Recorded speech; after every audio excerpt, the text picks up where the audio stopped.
So how big is the Long Beach Fire Department? Like how many people are there? How big is it in comparison to maybe, a standard fire department in a standard similar sized city? Sure. So the city of Long Beach itself, and don't quote me on this, but I think it has roughly about 500,000 people. We have 23 fire stations. We I think sworn personnel were somewhere in the neighborhood of 350 firefighters. Wow. So And is that full time? Is that every one of those full time? Full-time paid firefighters. And so the nice part about the city of Long Beach is that we consider ourselves all hazard. We have a lot of different things that we go up against that test you as a firefighter. It's a big city, all different kinds of structures, all different kinds of people, extremely diverse. But it's small enough where you literally know everybody. Yeah. And so I know all 350 or however many of it is of my brothers and sisters, which is kind of cool because you don't get that in a lot of our neighboring agencies like the Orange counties or the LA City, LA County. Yeah. We're small enough that you know kind of what everybody else is made of and have a real rapport and sort of a real family atmosphere with everyone. And so how would you divide the type of work on a routine basis, setting aside the wildlife fires we've got going on right now, but on a regular, kind of weekly, monthly basis, what percentage of your time is spent actually fighting fires versus going to traffic accidents or doing other things like that? Sure. Again, probably 80% of what we do is EMS related, and that's everything from stubbed toes to heart attacks, and a lot of stuff in between. The portion of Long Beach where I work is a fairly low income population. And for better or for worse, I think a lot of folks tend to use our services as almost like their primary care. They either may not have a primary care physician, they may not have medical insurance, but they have access to 911. And so sometimes we'll show up on scene and is it a genuine emergency that dictates that you call 911? Not necessarily, but then a lot of times it is. And so I'd say probably about 80% of what we do is medical related, and whether or not you end up going to the emergency room at the end of that interaction is kind of hit and miss, but 80% of what we do is probably EMS related. I'd say the other 20% can be anything. Like you said, we do a lot of traffic accidents where my station is in particular. We're at the intersection of two fairly highly trafficked freeways here in Southern California. So we do a lot of vehicle accident mitigation, whether that's, extricating a patient from a smashed up vehicle or just, controlling the scene and providing EMS care for people that require it on scene. And maybe the other part of that is kind of a combo, Nick. Tell me about this, but there are probably instances where you've got some sort of big traffic accident where you've got fires in or around the vehicles. Plus, you've got to take care of people that are injured, extricate them from the vehicle. So that I would imagine that would be kind of a pretty complicated kind of call that you would have to deal with. It can be, and it's definitely a little bit of a faster pace, more high intensity when a vehicle fire is involved in that situation.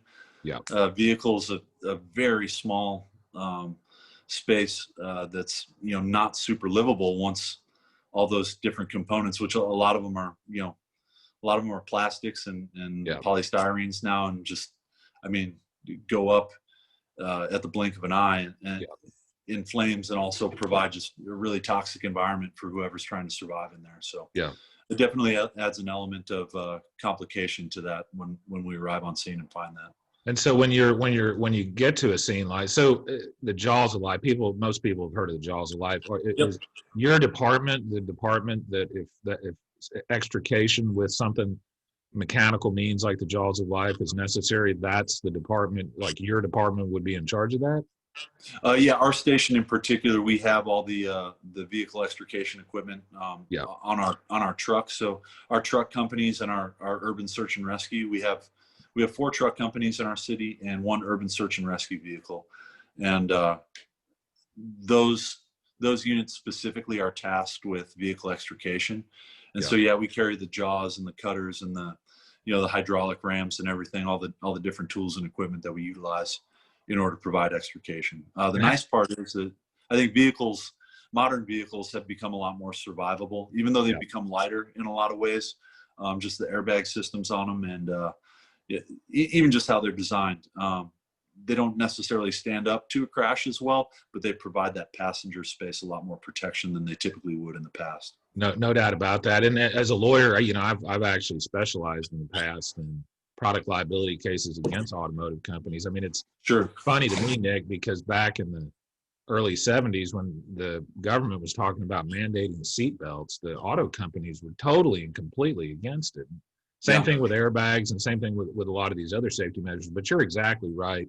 In my experience, cars across the board, cars and trucks, are far safer because of these safety measures. But Nick, let me ask you, so how does the decision tree work? Let's say you get called, or your team gets called to some sort of highway accident of some sort. You get out there and the vehicles are on fire and there are people trapped inside. Like how does that process, I would assume that the number one objective would be to get the people out alive first, but then you've also got to deal with like you were saying, the fact that there's a lot of flammable stuff in these cars, and explosive materials and things like that. So how would you triage a situation where you've got folks in a car that cannot get out, and there's fires and stuff around the vehicles or in the vehicles?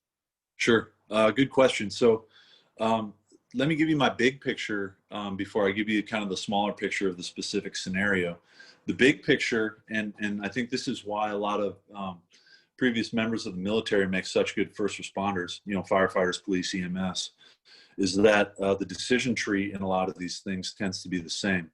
In the fire service, we refer to it as ICS, Incident Management System. And basically, the idea is that the system expands or contracts based on the resources that you need and the groups and divisions that you need to assign to any particular problem.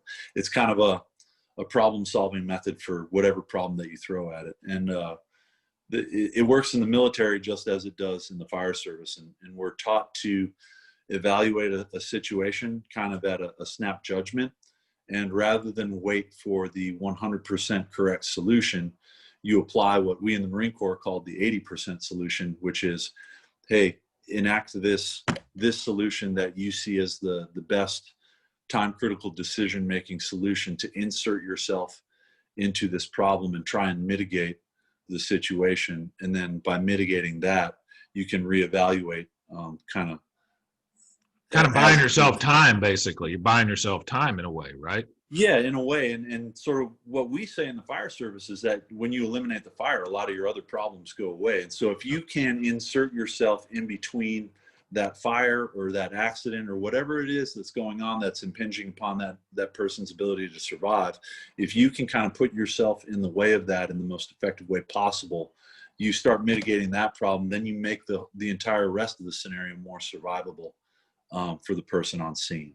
And it sounds like too, Nick, you're talking about this 80% rule. It sounds like from the Marines too, it's kind of a bias towards doing something, like taking some sort of action, and not waiting around, in other words, until you're 100% sure that this or that is what you need to do, but do something to essentially buy yourself some time, make sure that people are safe, things like that. So is it kind of a bias towards action? Is that kind of what it is? Okay. 100% bias towards action. Yeah. And we have a couple little acronyms, just like in the Marine Corps, but we have a couple in the fire service as well that sort of dictate what those actions should be. And life safety or rescue is always our number one priority. And so when I first evaluate a scene, when I show up on scene, my number one determining factor is, where do we need to put ourselves in order to effect a rescue? Where do we need to put ourselves in order to make the scenario survivable for the people that are being impacted by it? Yeah. And that's really kind of the deciding factor that sets all the other wheels in motion as far as the scene management is concerned. And so whether you're talking a vehicle fire, a house fire, a vehicle accident, even just an EMS call, it's that life safety portion of that problem solving is our number one problem to be solved.